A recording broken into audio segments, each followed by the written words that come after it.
साईं अब्दुल वहाब निज़ामणी साहब जियो प्राइमरी इंतहाई क़ाबिल एतिराम हींअर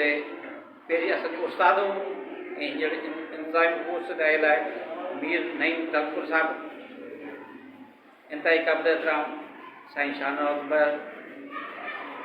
असांजे तंज़ीमी ज़िले जो जनरल सेक्रेटरी आहे इंतहाई क़ाबिल एतिराम साईं इम्तियाज़ ज़ौहर साहब NCHD मुंहिंजो भाउ वाजिद हुसैन नोतलानी NCHD हिन स्कूल जो बहितरीनु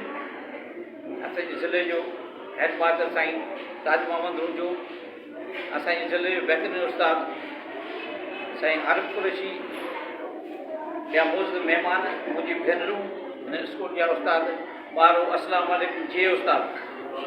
जी हीउ जेको हर साल असां लिटरेसी डे मल्हाईंदा आहियूं इहो एॾी मक़सदु इहो आहे त असां हिकिड़ो इहो ॿहिराणियुनि में उहे इलाइक़ा आहिनि या वॾनि शहरनि में वॾा हिकिड़ा सेमिनार कराइजनि माण्हुनि में शोर पैदा थिए असांजो जेको सिंध जो लिटरेसी रेशो आहे पाकिस्तान जे ॿियनि सूबनि जे मुक़ाबले में तमामु घटि आहे जेके NGO जी रिपोर्टूं आहिनि या जेके इक़बाली सर्वेज़ आहिनि उन्हनि मुताबिक़ सिंध जा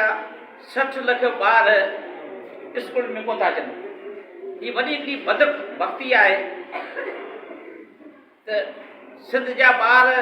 सिंध दुनिया खां 1000 साल पोइ आहे ऐं वॾे में वॾी जेका बजट आहे सिंध सूबे जी सिंध सूबे जा जेके वज़ारतूं या जेके खाता आहिनि उनजी वॾी में वॾी बजट आहे उहा एजुकेशन जी आहे पर अफ़सोस सां चवणो थो पए त उहा बजट सिर्फ़ु अंगनि अखरनि में ज़ाहिर कई थी वञे उहा बजट करप्शन जे वर चढ़ी थी वञे गुज़िरियल 15 सालनि खां अलाए केतिरा सौ अरब सिंध जी तइलीम ते ख़र्च थी चुका आहिनि पर सिंध जी तइलीम इहो ॾींहुं बि पोइ वञे पई सिंध जे असां गुज़िरियल 2-3 सालनि में वॾी हिकिड़ी मुहिम हलाई हुई दाख़िला जे सिलसिले में उन में असां यूनियन काउंसिल में बि पंहिंजे तंज़ीम जे तरफ़ां रैलियूं मुनक़द कयूं ख़ाली टर्नओवर खां न पर सिंध लेवल ते मूंखे एजिटेशन हलाई दाख़िला मुहिम जे सिलसिले में ऐं जॾहिं नगर पार्क वियो हुउसि सिंध जो आख़िरी शहर आहे नगर पार्क तमामु हिकिड़ो पुठिते पियल इलाइक़ो आहे उते जे उस्तादनि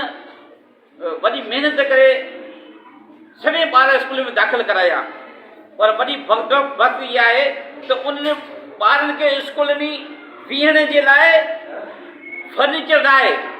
उन्हनि ॿारनि जे स्कूल में वॉशरूम न आहे उन्हनि ॿारनि जे वॉशरूम थियो पर पीअण जो पाणी न आहे असां अरबों रुपया बजट रखूं था ऐं तवक़ा था करियूं त असां स्कूलनि मंझि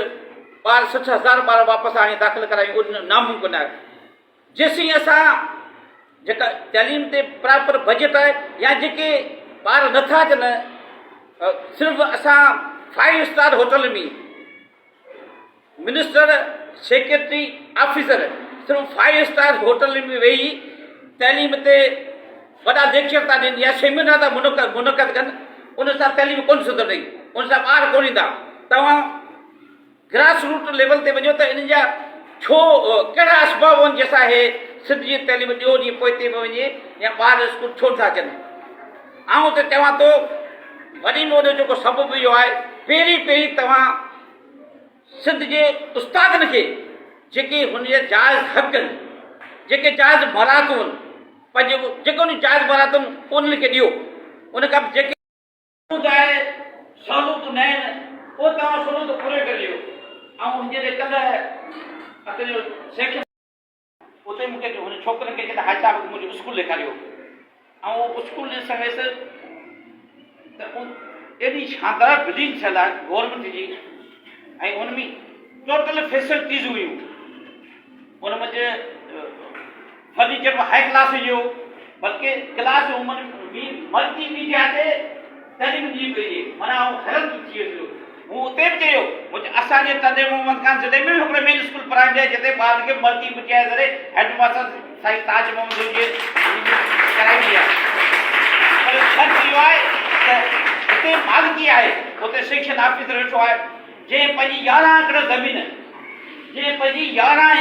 ज़मीन सिर्फ़ु हुन आहे 11 एकड़ ज़मीन, हुन 11 एकड़ ज़मीन स्कूल खे वक़्फ़ करे छॾी। माना हिकिड़ी करोड़ जी प्रॉपर्टी जेका हुन माइटाणी हुनखे मिल्कियत मिली, वालिद साहब खे